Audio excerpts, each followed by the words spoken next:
Guys, ഇപ്പോൾ നിലവിൽ outside ഫുഡുകൾക്കൊക്കെ അത്യാവശ്യം നല്ല റേറ്റാണ്. ഇപ്പോൾ നിലവിൽ നമ്മൾ ജസ്റ്റ് ഒരു രണ്ട് പേര് തന്നെ പോയി കഴിക്കുകയാണെങ്കിൽ തന്നെ ഓൾമോസ്റ്റ് 300 അബോവ് എന്തായാലും വരും. നോർമൽ ഒരു ടീ സ്നാക്സ് തന്നെ ആണെങ്കിൽ ഇപ്പോൾ സ്നാക്സിന് വരെ 20 റുപ്പീസ് വരെ ചാർജ് ചെയ്യുന്ന ഒരു ടൈമാണിപ്പോൾ. ആ ഒരു ടൈമിൽ നല്ല അഫോർഡബിൾ പ്രൈസിൽ, അത് ബഡ്ജറ്റ് ഫ്രണ്ട്ലി ആയിട്ട് നമ്മൾക്ക് ഫ്രണ്ട്സുമായിട്ട് പോയി കഴിക്കാൻ പറ്റിയ ഒരു സ്പോട്ടാണ് ഇപ്പോൾ നിങ്ങൾ കണ്ടുകൊണ്ടിരിക്കുന്നത്. സ്പോട്ട് വരുന്നത് കാലിക്കറ്റാണ്.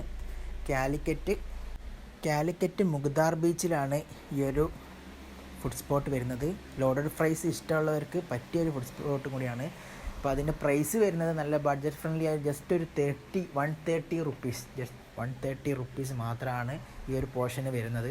ഓൾമോസ്റ്റ് 4 പേർക്ക് കഴിക്കാമെന്നൊക്കെ പറയുന്നെങ്കിലും പക്ഷേങ്കിൽ പിന്നെ ഞാൻ പോയെടുത്തോളം ജസ്റ്റ് 2 പേർക്ക് നല്ല എന്താ പറയുക, നല്ല വൃത്തിക്ക് നല്ല നീറ്റായിട്ട് കഴിക്കാൻ പറ്റിയ ഒരു ഐറ്റമാണ്. ഇപ്പോൾ നമുക്ക് ഐറ്റം എത്തിയിട്ടുണ്ട്. ഞാനും എൻ്റെ ഒരു ഫ്രണ്ടും കൂടി ആയിരുന്നു ജസ്റ്റ് പോയത്. കുറച്ച് വെയിറ്റിംഗ് ഉണ്ട്. വെയിറ്റിംഗ് പീരീഡ് ജസ്റ്റ് ഒരു 10 to 15 മിനിറ്റ്സ് വെയിറ്റിംഗ് പീരീഡ് ആണ്. കാരണം അത്രയും റഷാണ്. ഇപ്പോൾ ട്രെൻഡിങ് ആയിക്കൊണ്ടിരിക്കുന്ന ഒരു ഐറ്റമാണ് ലോഡഡ് ഫ്രൈസ്. അത്യാവശ്യം ക്വാണ്ടിറ്റി കാര്യങ്ങളൊക്കെ ഉണ്ട്. അപ്പോൾ നിങ്ങൾക്ക് ഡയറക്റ്റ് പോയി എക്സ്പീരിയൻസ് ചെയ്യുകയാണെങ്കിൽ കുറച്ചുകൂടി ബെറ്റർ ആയിരിക്കും. ഇപ്പോൾ മുഗ്ദാർ ബീച്ചിലാണ് ഈ സ്പോട്ട് വരുന്നത്. അപ്പോൾ നമ്മളെ വീഡിയോ ആദ്യമായിട്ട് കാണുന്നവരാണെങ്കിൽ നമ്മളെ ചാനൽ ജസ്റ്റ് ഒന്ന് സബ്സ്ക്രൈബ് ചെയ്യുക, സപ്പോർട്ട് ചെയ്യാം. അതുപോലെ തന്നെ ഈ ഒരു സ്പോട്ടിൻ്റെ ലൊക്കേഷൻ ഞാൻ നമ്മളെ കമൻറ്റ് ബോക്സിലോ അല്ലെങ്കിൽ ഡിസ്ക്രിപ്ഷനിൽ കൊടുക്കുന്നുണ്ട്. മുഗ്ദാർ ബീച്ചാണ്, കാലിക്കറ്റ് കോഴിക്കോട് ബീച്ചിൽ മുഗ്ദാർ ബീച്ച് കോഴിക്കോട് ജില്ലയിലാണ്. ഇപ്പോൾ അത്യാവശ്യം റഷാണ്. മൊത്തത്തിൽ ഇങ്ങനെ പറയുകയാണെങ്കിൽ അത്യാവശ്യം നല്ല തിരക്കും കാര്യങ്ങളും ഉണ്ടായിരുന്നു. നമ്മൾ പോയ സമയത്തൊക്കെ അത്യാവശ്യം നല്ല തിരക്കായിട്ടുണ്ടായിരുന്നു.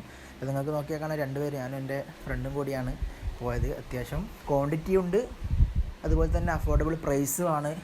പിന്നെ ടേസ്റ്റ് ബേസ്ഡ് നോക്കുകയാണെങ്കിൽ അത്യാവശ്യം നല്ലൊരു ടേസ്റ്റ് ബൈറ്റ്സും കാര്യങ്ങളൊക്കെ ആണ് ഞാൻ കഴിച്ചെടുത്തോളം. അപ്പോൾ പിന്നീട് അതുപോലെ തന്നെ ഷോപ്പിൻ്റെ പേര് വരുന്നത് ഈറ്റിയ എന്നാണ്, കാലിക്കറ്റ്. അപ്പോൾ ഏതായാലും മറ്റൊരു അടിപൊളി വീഡിയോ ആയിട്ട് വരെ ബൈ ഫ്രം സിജു.